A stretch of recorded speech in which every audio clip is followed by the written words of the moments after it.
So what's going on here? This couple is suing Trudeau, Freeland, and others within the government for freezing their accounts February 18th, 2022. So let's hear this story. So this gives you an example of what happens when you elect a totalitarian wannabe because everybody was mesmerized by his hair and platitudes. Hi, my name is Carrie, and I live in the small village of Scotland, Ontario, with my husband Rich and our golden retriever Kenzie. We are average Canadians who work hard and love our country. The past 4 years have been extremely difficult for me. I've lost friendships, I've seen families break up, and witnessed many people, many Canadians suffering at the hands of our government's overreach. Our lives were turned upside down when my husband and I had to make the choice between a vaccine, an experimental vaccine, or our jobs. If that wasn't traumatic enough, on the evening of February 18th, 2022, I received a phone call from my husband who is at work. He said I needed to check our bank account. I immediately logged in, and all I saw were dashes. I remember the feeling like it was yesterday. It was like somebody kicked me in the stomach. I started to hyperventilate, couldn't catch my breath. Why was this happening to us? Where was my money? When was I going to get my... And you just got to think, this is the government. This is the highest authority doing this. This is Chrystia Freeland holding a press conference and laughing about it.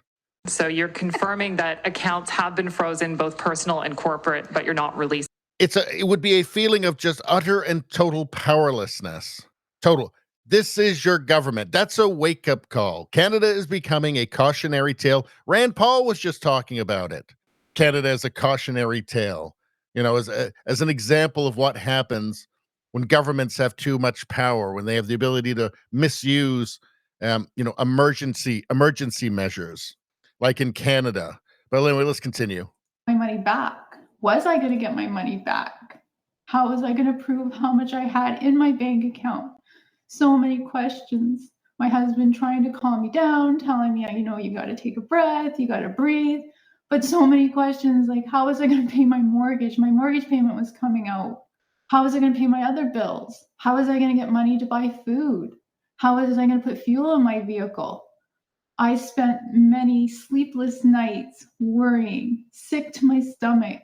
So many questions, no answers, and still to this day, no one has told us why this happened to us. I am a shy person, a quiet person. I can tell you why. Trudeau wanted to look like a tough guy, and he wanted to intimidate anybody who would disagree with him. It was political. It was done for politics. There was no emergency. The government wasn't in danger of being overthrown. It's absurd. No, it was politics. Politics from a black-hearted monster, a sociopath called Justin Trudeau, and his little sociopath clown car of ministers around him, like the little evil Oompa Loompa, Chrystia Freeland, laughing about it at a press conference. She thought it was so funny. She was so pleased with herself. Maybe she was just thinking about how pleased Justin would be. I like to stay in the background. So this lawsuit is so much out of my comfort zone. Asking for money is way out of my comfort zone. But this lawsuit is so very, very important. We need to hold them accountable. Nobody should feel the level of betrayal, the level of fear, the level of unknown, the level of anxiety that myself and many Canadians felt. We have to make sure this level of unlawful cruelty does not happen to any other Canadians.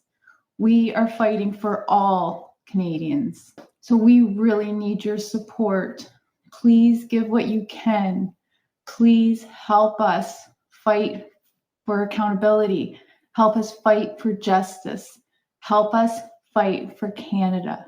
And remember, this happened to me. This could happen to you.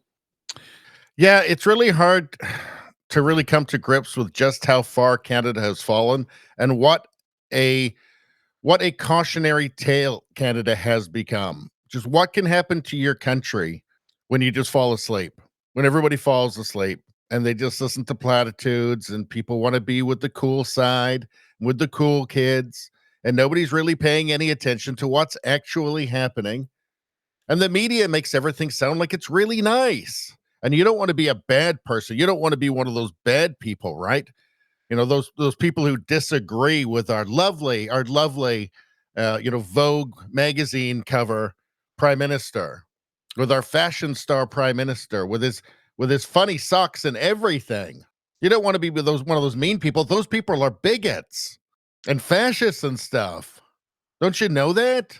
That's what happens when people don't pay attention. People fall asleep. People are used to having, reasonably, just at least reasonably competent leadership for a couple of decades, whether it's, the left or the right in power, right? Reasonable leadership from people who don't hate you, at least, maybe not great, but not actually actively trying to sabotage you, right? People fall asleep, they have an optimism bias, and before you know it, you've got Justin Trudeau, you've got former part-time drama teacher, snowboard instructor for 9 years, winning 3 elections. Anyway, that's all I'm going to say about that. Please like, share, and subscribe. Subscribing really helps me out. I thank you for that. I will see you next time.